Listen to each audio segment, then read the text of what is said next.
Introducing Build a Garden Through the Tulips outline stamp set. 2 beautiful outline images this month with lots of great sentiments. In the trifold, you'll see an A2 card example with the colors used to create the image shown, and another A2 card example with the colors used to create the image shown. In the center and over to the right, you'll see the finished image with the inks shown. The inks are also shown as you work your way through the stencil. We'll fold up our trifold and continue on what's in our kit this month. Next, we have the beautiful Through the Tulips 4-piece stencil set. And to help you get all the beautiful color in, we have a mini ink blending tool with our Build a Garden set. And in the store, we have an add-on die set to cut out the 2 outline images, the 4 sentiments that are bolded, as well as some foliage and vases at the bottom to finish your image. Let's get ink blending on our tulips with baby pink and stencil number 1.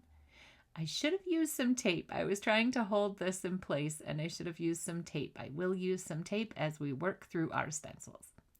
At the bottom of stencil 1, A2, we're going to get this into position, and here comes my satin masking tape to hold this in place, and we'll be using fuchsia ink. And I should have colored the flower center there olive, and I colored it pink, but it's okay. On yours, you will catch it because I've brought your attention to it. Now we're on stencil 2, and we're on A3. And you can see I'm leaving that space open there. I'm coloring the rest with magenta. That little space I'm coloring in with moss there, the flower center. Now A4 on stencil number 2, we're going to use the beautiful olive ink for the leaves there. And I'm just holding that delicate area in place while I was blending around it. We'll use Citrus Burst for the flower center there. Next, we'll move on to stencil number 3, and we're going to use moss for our leaves, and we will use honey drizzle for our flower center.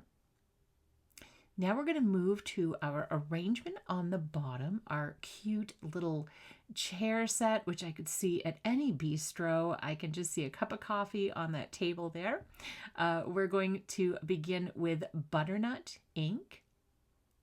Next, we'll move to stencil number 4, and the top part of stencil number 4, we're going to get that into place with some satin masking tape. We'll use pumpkin pie.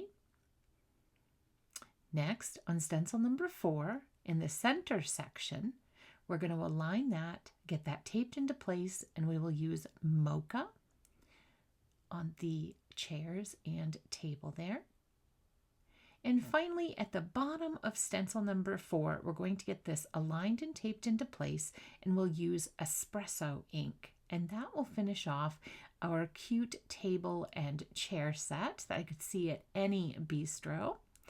I hope this video was helpful in layering together your Build-A-Garden Through the Tulips. Here is some inspiration from our fabulous designers. To find out more about Build-A-Garden Through the Tulips and other available products, please visit us at altenew.com. Hello crafters, Jen here. For more tips, techniques, tutorials, and to discover which paper crafting products are right for you, subscribe to Altenew's YouTube channel. Make sure to hit the notification bell so you don't miss any videos. Thanks for watching.